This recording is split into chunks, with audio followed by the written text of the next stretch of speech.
Commander Vex-9 stared at the readouts with what humans might call smug satisfaction. Their latest acquisition lay strapped to the neural interface table, blonde hair splayed across the metal surface like some primitive ornament. Dr. Marina Keller, according to her identification documents. A xenobiologist from Earth's Northern Research Institute. How deliciously ironic. Another soft-brained mammal, Chief Science Officer Quintor clicked his mandibles in amusement. This should be laughably simple. The Hegemony had perfected mind control centuries ago. 27 different species had fallen to their neural dominance technology. Humans would be number 28. Nothing more than a footnote in galactic history. Vex-9 activated the consciousness probe. Begin preliminary scans. Map her neural pathways before we install the control matrix.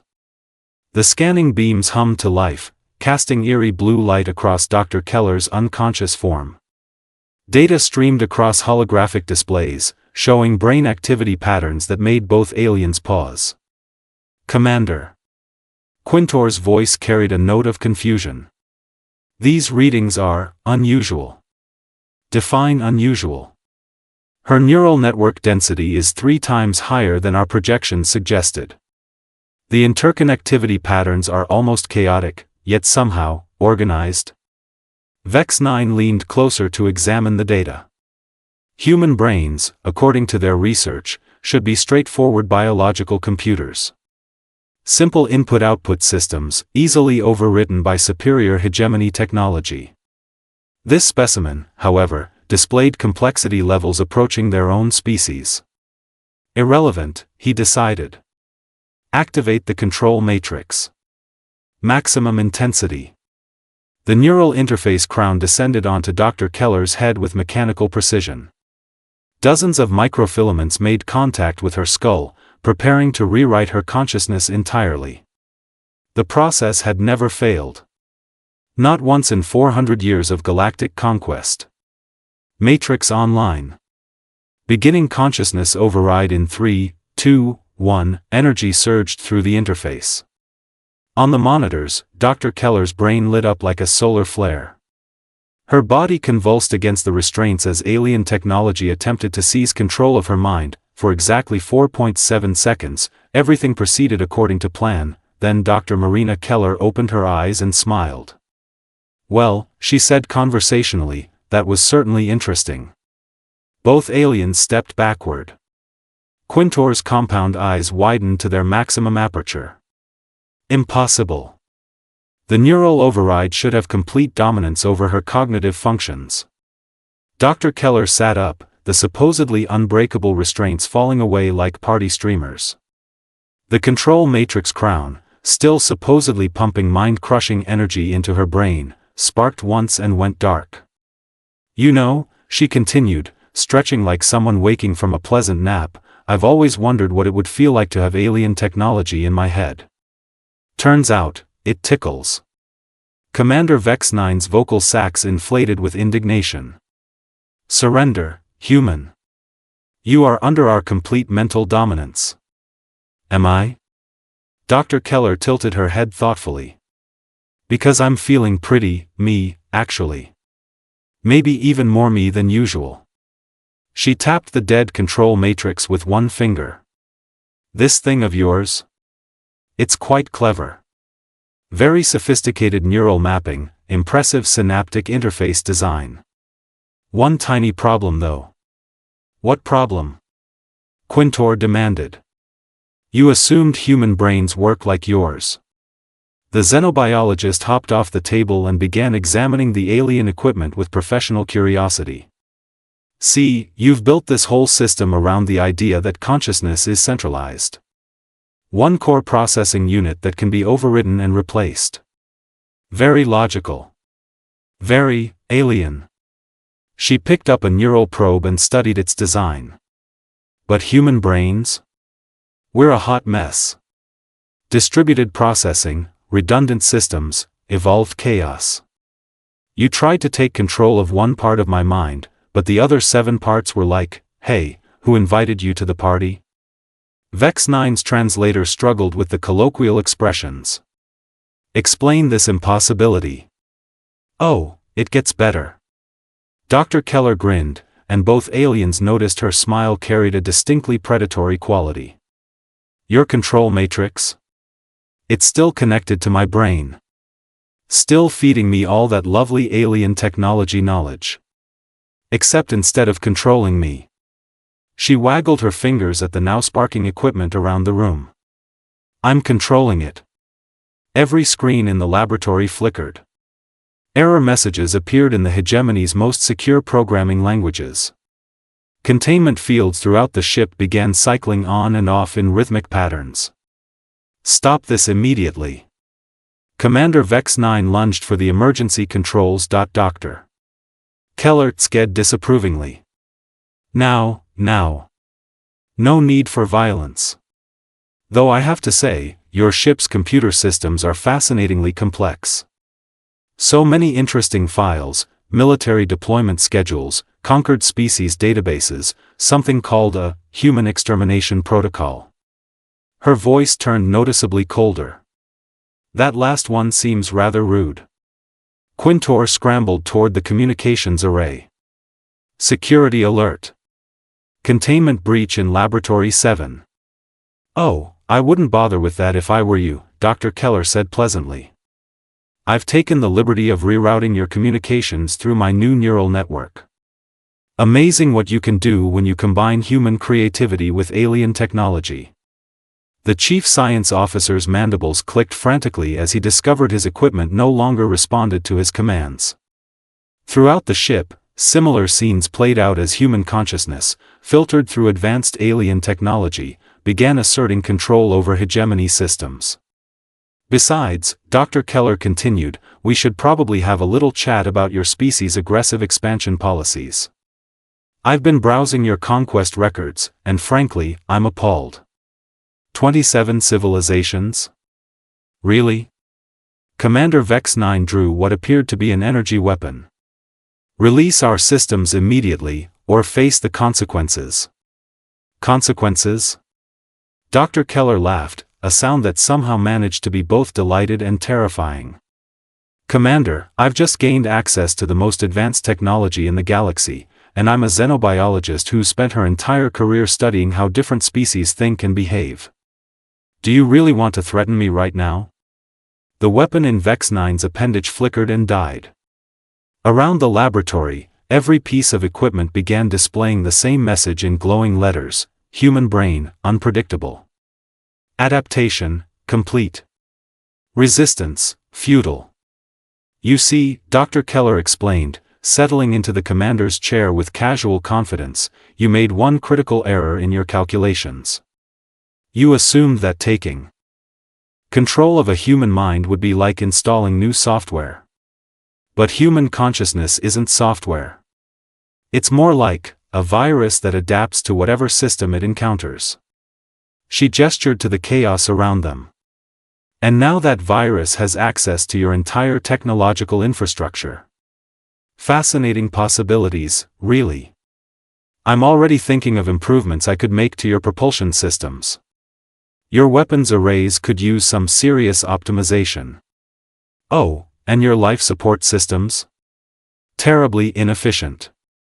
Both aliens stared in mounting horror as the human they'd intended to enslave began casually redesigning their civilization's most advanced technology.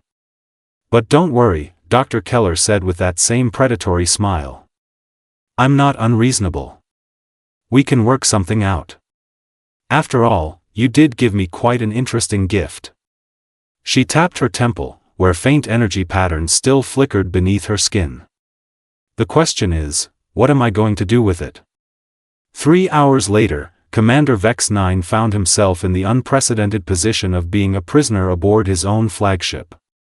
Dr. Marina Keller had not only seized control of their ship systems, but had somehow convinced half his crew to join what she cheerfully called her Galactic Reform Initiative. Status report, he demanded through gritted vocal cords as Quintor entered their makeshift holding cell. Catastrophic doesn't begin to cover it, his chief science officer replied, compound eyes darting nervously. She's broadcasting to every ship in the fleet. Our own communication arrays are spreading her message faster than we can contain it. Through the transparent barrier, they could see Dr. Keller in the command center, surrounded by what had once been loyal Hegemony officers. She was sketching diagrams on holographic displays while explaining something that made several tentacled beings nod enthusiastically. What is she telling them? Vex 9 hissed. Apparently, Quintor's mandibles clicked with what might have been admiration. She's solved the energy efficiency problems that have plagued our propulsion systems for decades. In 3 hours. Using principles she calls human engineering chaos theory. The commander's head sacks deflated in disbelief. Impossible. Our greatest scientists have worked on those problems for centuries. She also redesigned our food production systems to increase yield by 400%, created a universal translation protocol that actually preserves emotional context, and... Quintor paused, looking embarrassed. She fixed the climate control system that's been broken on Deck 7 for 2 years. How? She said, and I quote, "You overthink everything. Sometimes you just need to try the stupid solution first." Dr. Keller's voice echoed through the ship's communication system, speaking in perfect Hegemony standard language. Attention all personnel. I know this situation seems unusual, but I want everyone to understand that I'm not here to hurt anyone. I'm here to help. Vex 9 pressed against the barrier. Help? She's destroyed our entire command structure. Actually, came Dr. Keller's voice from directly behind them. Both aliens spun around to find her standing in their supposedly secure cell, holding what appeared to be a tray of refreshments. I prefer to think of it as aggressive optimization. How did you get in here? Quintor stammered. Oh, your security systems and I have reached an understanding. Turns out, when you combine human lateral thinking with alien computational power, locked doors become more of a suggestion than a barrier. She set the tray down with a friendly smile. I brought snacks. That blue stuff is actually quite tasty once you get past the texture. Commander Vex 9 drew himself up to his full, imposing height. Release this ship immediately, or face the wrath of the entire Hegemony fleet. Dr. Keller chuckled. About that fleet, funny story. I've been having the most interesting conversations with your other ship commanders. Turns out, a lot of them have been having doubts about this whole galactic conquest business for quite some time. She activated a holographic display showing the positions of nearby Hegemony vessels. Captain Zar 5 of the Subjugator has always wanted to be a botanist instead of a warrior. Commander Hex 2 of the Dominator apparently writes poetry in her spare time. And Admiral Clix Prime? She grinned. He's been secretly funding refugee camps for the species you've conquered. Both aliens stared at the display in shock. That's impossible, Vex 9 whispered. Is it? Or did you just never bother to ask what your people actually wanted? Dr. Keller perched on the edge of their containment unit like she was settling in for a friendly chat. See, that's another thing about humans. We're annoyingly curious about other people's feelings and motivations. Drives some species crazy, apparently. She gestured to the data streaming across the holographic displays. So I started asking questions. What do you want to do with your lives? What makes you happy? What would you change about your society if you could?